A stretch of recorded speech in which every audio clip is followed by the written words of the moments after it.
This video is not sponsored by Raid Shadow Legends. My channel is too small for that.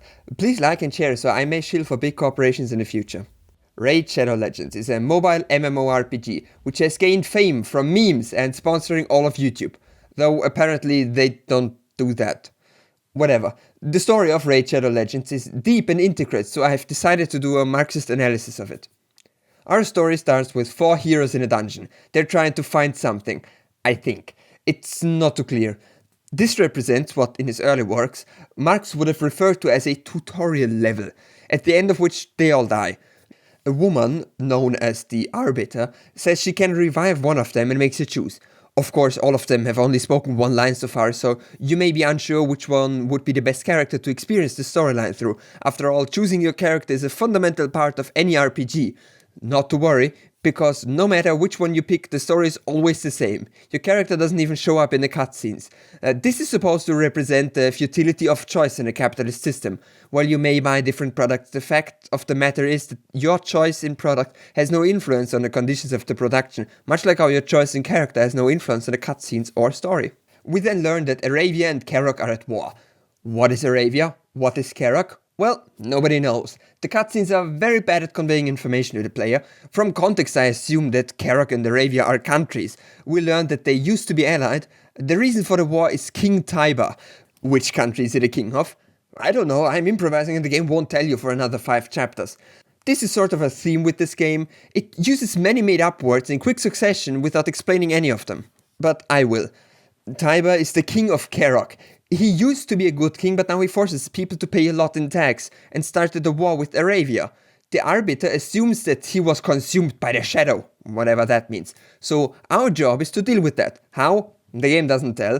I think this represents the lack of information given to people who are at the lower end of hierarchies. We are supposed to follow the word of the Arbiter without question, despite the fact that we don't even know who the Arbiter is. Hold the press, there actually is one line explaining what she is. She's the guardian of Teleria. I don't know what that means or what Teleria is, but she's the guardian of it. Anyway, after the Arbiter orders it, we storm the castle, and after killing enemies 4 vs 4 in a series of rooms and defeating a boss, we see that the king is not there.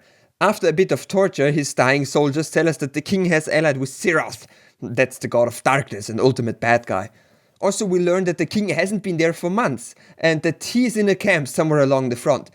This represents the fact that citizens of a country can never be too sure what their leaders are up to. You may think Trump is working on a COVID-19 bill right now, but he may just be out golfing instead. You can never know, and the game tries to make us aware of that. Then we need to go through Arnok, the neighboring city. We learn that it is not safe to pass through, so we go through the sewers and kill everyone we meet. After killing enemies 4 vs 4 in a series of sewers and defeating a boss, we meet the messenger who brought the messages from the king to the capital. Quite a coincidence, but whatever. He tells us that there is no camp and that he got the message from Narbuk instead. This represents, fake news and sensationalist press? While we assumed that there was a camp, this was actually a politically motivated lie. We continued on to Narbuk, which is yet another city. It has a temple which used to pray to Lumaya, who is the good one, but now prays to Siroth, who is the bad guy. After killing enemies 4 vs 4 in a series of rooms and defeating a boss, we see that the king is strapped to a chair. He was not evil, he was forced to be evil by someone else. The king hands us a royal signet to show that we're on a mission by him and sends us to talk to his previous allies, Arabia. Remember, the guys he declared a war on? We're now supposed to make peace and apologize. Obviously, we instantly believe that he is good now and follow his command without question from now on. At this point, we can clearly figure out our role in this capitalist society. Think about it. We follow orders without questioning them, we obey the order of any superior, and we're prepared to commit murder and torture to do so. We're the police force. We enforce private property and feudalism in exchange for little pay. Anyway, to get to Arabia and give them an apology cake, we must cross the Dark Wood where the Dark Elves live. We ask for right of passage, but the Dark Elves demand payment. When we show them the royal signet, they attack us. This may seem confusing and random and like a bad excuse to get into a battle, but it actually makes sense if you understand the deep messages of the game. We later learn that the elves recognize no king and no queen. You know what that sounds like? No gods, no masters. And who says that? Anarchists. But we also later learn that the elves sent the rich people through the forest while feeding the poor people to a dragon. You see it yet? The elves are anarcho-capitalists, and that's why they attack our heroes. We are the police force, and as anarchists, they're opposed to our institution. After killing elves 4 vs 4 in a series of rooms and defeating a boss, we see a statue of Eve, the Queen of Arabia, the person we're supposed to apologize to, remember? The statue is in underwear. You may assume that this is a typical sexist display of a woman in a video game made for boys in mid-puberty, but it's actually not that unrealistic. After all, don't you think that German Chancellor Angela Merkel would build a statue of her like that if she had thighs like that? I think it's highly realistic. Anyway, we move on to Felwin's Gate, which has a big wall which keeps out refugees. The orcs and skinwalkers. Skinwalkers! What the fuck? Okay, apparently the orcs and skinwalkers won't let the refugees through. After killing orcs and skinwalkers 4 vs 4 in a series of rooms and defeating a boss, we kill them all and let the refugees and ourselves through. A skinwalker then tells us that what we did was wrong. When we reach the Arabian capital, they give us cake and alcohol. Also, they gift us a new house to live in for some reason.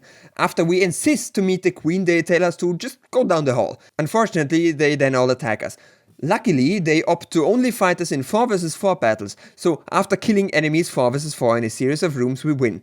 When we reach the royal chambers, we see that the queen was actually evil all along. Also, she's the boss of the stage. You see, the Queen of Arabia was the one who forced the King Kerok to declare war on the Kingdom of Arabia because she's so evil. So, the one we thought was evil was not actually evil, and the one we thought was not evil is actually very evil. This represents real-world politics in which conservatives, who appear nice and well-meaning, are actually the bad guys who fight workers' rights, and the radicals who want to abolish hierarchy and destroy capitalism are actually the good guys, despite seeming too radical at first glance. We also learn that the queen worked with Siroth, the big-time bad guy. We then flee the palace and hide amongst refugees, which is a war crime, but laws don't apply to the king's private police force. They decide that the best place to go to now that the entire kingdom wants them dead is the new house they just got.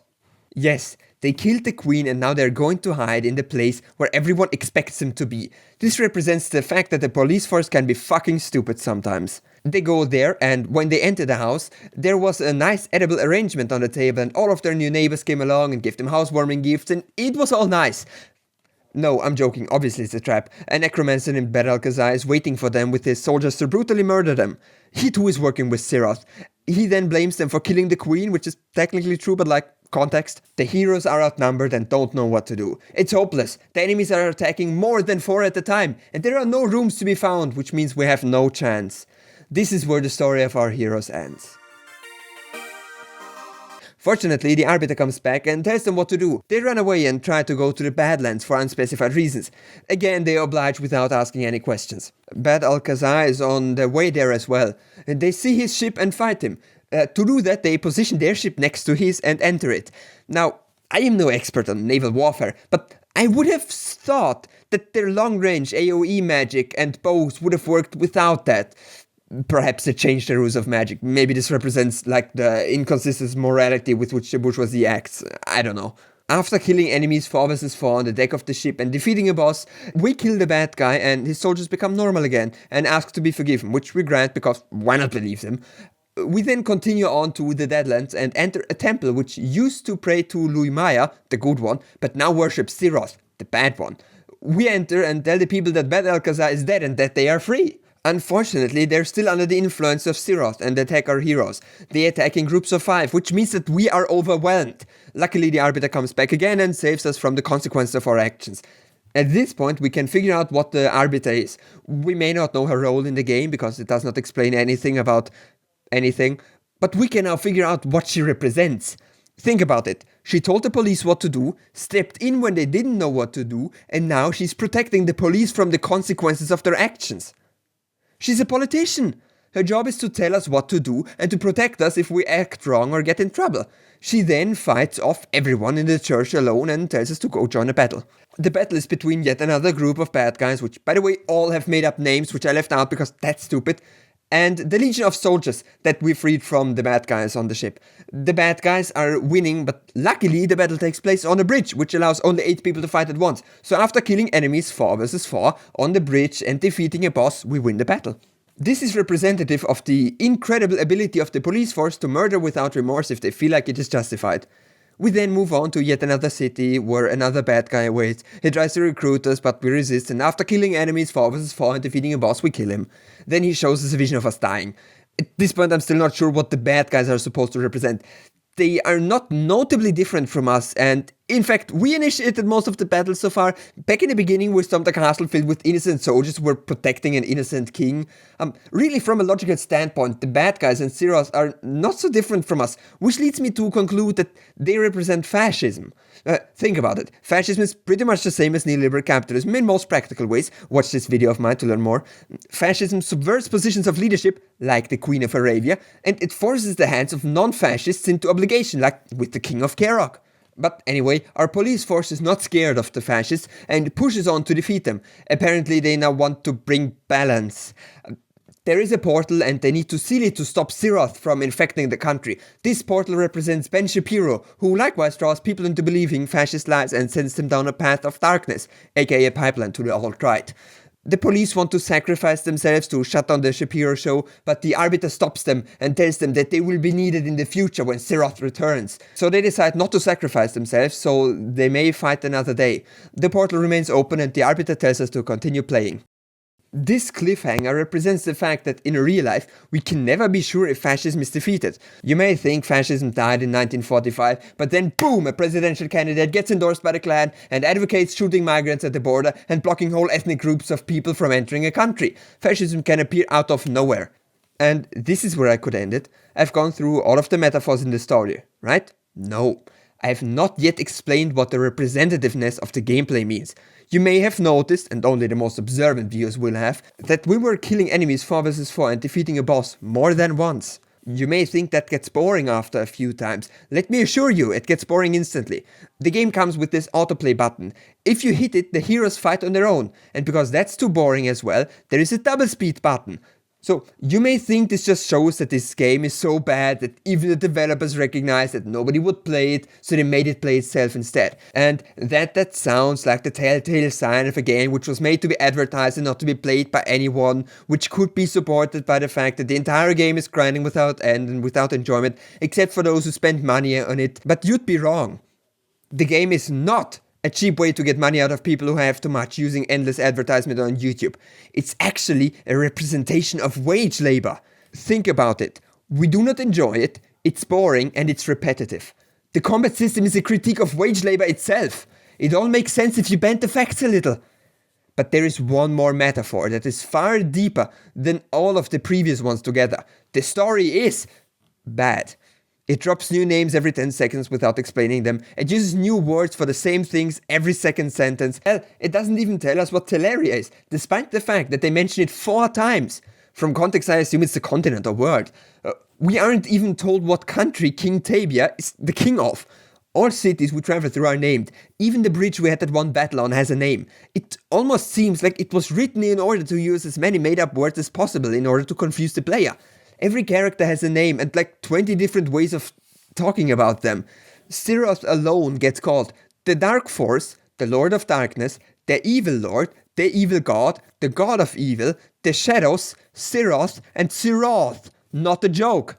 Now, all this may seem like bad writing and as if the story was written by someone who has quite literally less experience writing stories than I do after making 2 animated videos, but it's actually way smarter than that. You see, it's a brilliant critique of society itself. You see, the storyline is practically impossible to understand because of the information overload, the exact same way the bourgeoisie tries to obscure their deeds by using an information overload. The unnecessary complexity of the story represents the unnecessary complexity with which neoliberals describe the economy. Yes, value can be broken down into labor, but neoliberals refuse to do it. They insist that it is way too complicated to be ever understood by anyone, that value itself does not exist. Yes, Raid Shadow Legends could create a clear-cut story of good and bad, but instead it creates a story in which we get told about the bad guy who 1 chapter later turns out to be good, who sends us to go to a good guy who 1 chapter later turns out to be bad again. The story of this game is needlessly complicated because it wants to make us aware of how the story about the economy neoliberals tell us is needlessly complicated. Raid Shadow Legends is a brilliant piece of critique of capitalism, and it will be remembered in the history next to pieces like Das Kapital and the Conquest of Bread. And that was my April Fool's video. The joke is that I actually uploaded the video people have been asking for.